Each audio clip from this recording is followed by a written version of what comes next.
मेरा नाम सुनीता है, मुंबई की रहने वाली हूँ। मैं मुंबई में पढ़ाई करती हूँ। मैं अपने साथ घड़ी हुई कहानी बताती हूँ। हम हमेशा गर्व से कहते हैं कि भारत एक महान देश है, मगर क्या कभी बताती हूँ साल 2016 की हमने ये सोचने की ज़हमत उठाई है कि इस महान देश में महिलाओं की इज्जत क्यों नहीं करता है। एक घटना आपको, मैं बस के माध्यम से मुंबई से नागपुर जा रही थी छुट्टी मनाने के लिए। हमारे महाराष्ट्र में ऐसी कोई व्यवस्था नहीं है कि यदि आप महिला हैं और अकेले यात्रा कर रही हैं तो आपको ऐसी सीट दी जाएगी जिसकी बगल वाली सीट या तो खाली हो या उसमें भी कोई महिला ही हो। रात के 9 बजे मैं मुंबई बस स्टैंड पर बस में सवार हो गई। बगल वाली सीट में कुछ देर बाद एक 20-22 साल का लड़का आकर बैठता है। शुरू में तो यूं लगा जैसे कोई सज्जन ही है वह, मगर जैसे जैसे गाड़ी आगे बढ़ी उसने अजीब हरकतें करनी शुरू कर दी। बस में काफी तेज आवाज में गाने बज रहे थे तो आसपास वाले लोगों को जरा सा भी अंदाजा नहीं हो रहा था कि मेरे साथ क्या हो रहा है।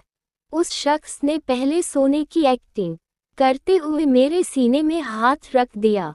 पहली दफा मैंने सोचा हो सकता है सो रहा है इसलिए गलती से हो गया होगा। मैंने जैसे ही सीट पर करवट ली कि उसने अपना हाथ मेरे सीने से हटा लिया। मैं काफी थक चुकी थी और कुछ ही वक्त के बाद मुझे काफी गहरी नींद आ गई। जब मेरी नींद खुली तो मैंने देखा कि वह मेरे स्तनों को अपने हाथ से छू रहा है। पहले तो मैं सन्न रह गई कि ये हो क्या रहा है और कोई इतनी साहस कर कैसे सकता है। जैसी ही मेरी आंखें खुली कि उसने अपना हाथ हटा लिया, अब मैं ये सोचने लग गई कि यदि मैं शिकायत करती हूँ तो बस में कुछ लोग मेरे जानकार भी थे और यदि वे सुन लेंगे तो पूरे शहर में बात फैल जाएगी।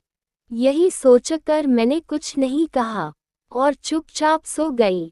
मैंने ठान लिया कि चाहे कुछ भी हो जाए मैं किसी से कुछ नहीं कहूंगी। इसी सोच का फायदा वो उठाता चला गया और रास्ते भर उसने कभी मेरी योनि को टच किया तो कभी सीने में हाथ डाला। मन में एक अजीब किस्म की घबराहट थी जिस कारण मैं कुछ भी किसी से नहीं बोल पाए। धीरे धीरे वक्त बीतता गया और वह याद भी मेरे ज़हन से खत्म हो गई। आज अचानक सालों बाद जब वह घटना याद आई तो सोचा कि लिखकर कम से कम साझा करूं। उस रात मैं खामोश रह गई और मेरा शोषण होता चला गया, मगर आज जब मैं सोचती हूँ तो लगता है कि ना जाने कितनी लड़कियां हर रोज बसों और ट्रेनों आदि में शोषण का शिकार होती होंगी। ये सब चुप बैठने की वजह से होता है। अगर हर कोई विरोध करता है तो इस कदर बात नहीं होती है।